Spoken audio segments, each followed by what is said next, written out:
Okay, meron ako i-share sa inyo. This is in line with my narrative earlier that whatever you say to any politician, any political person, when you say something about placing a politician or anyone into harm's way, mali.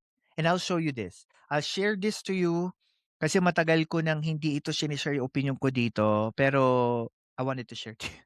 And this was played.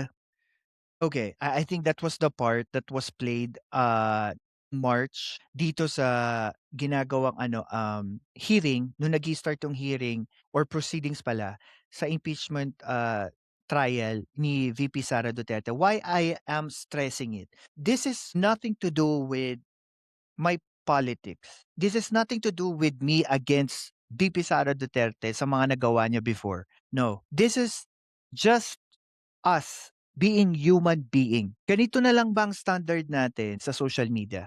Kapag meron tayong hindi gustong politiko o may kaalitan tayong politiko or vlogger, sabihin na natin, na kailangan ba threat sa buhay ng kalaban natin politiko, or this example kay VP Sara, dapat ba ganun na lang imbes na i-debate mo, i-argue mo yung mali niyang polisiya o yung mali niyang pagiging presidente, kailangan ba ang takbuhan natin ipapatay or papapatay ko yan, tama ba yun?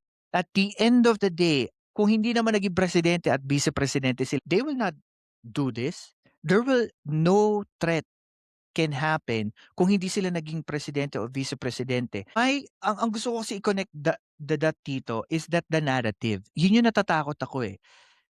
When VP Sara said this with the president and the first family, and sinabi niya no joke, what if, tulad nung kanina ko pa sinasabi sa inyo, may halangang kaluluwang nakarinig niyan, criminal mind, gawin yon sa presidente natin.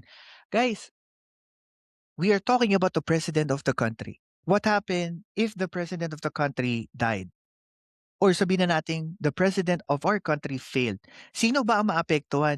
Ang mga Duterte ba? Ang mga DDS supporter? No. Ang maapektuhan buong Pilipinas. Kasi odong bumoto ka sa mga Duterte, bumoto ka sa Pinklawan, o bumoto ka sa Marcoses, or sa kay Lacson, or whatsoever, maapektuhan ka kung ano mangyari sa Pilipinas. So kung meron kang disagreement, yes, let's argue with the policy, let's argue with what they say. Pero wag naman po sana now we will threat anyone. And I'm talking about, both aisles here. Loyalista, DDS supporter, or Dilawan, or whatever political party you're in. Tayo mga influencers, meron tayong responsibilidad eh. Ano 'yun?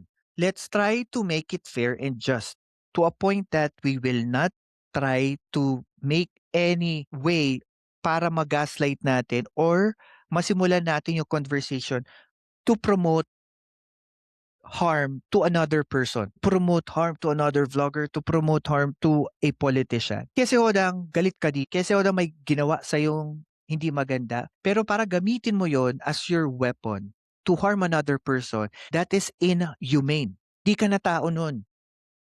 'Di ba? Ibig sabihin gano'n na lang ang galit mo sa isang tao, na isang politiko, porket ba may narinig kang tsismis o may narinig kang vlogger na akala mo totoong-totoo tas maya-maya fake news pala?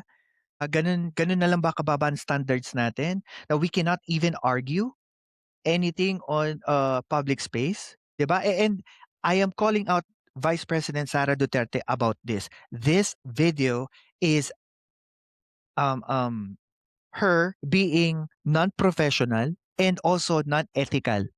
Ako po si Banat Boy at ito ang Philcast kung saan ang katotohanan walang takot na sinasabi. Like, share at subscribe na.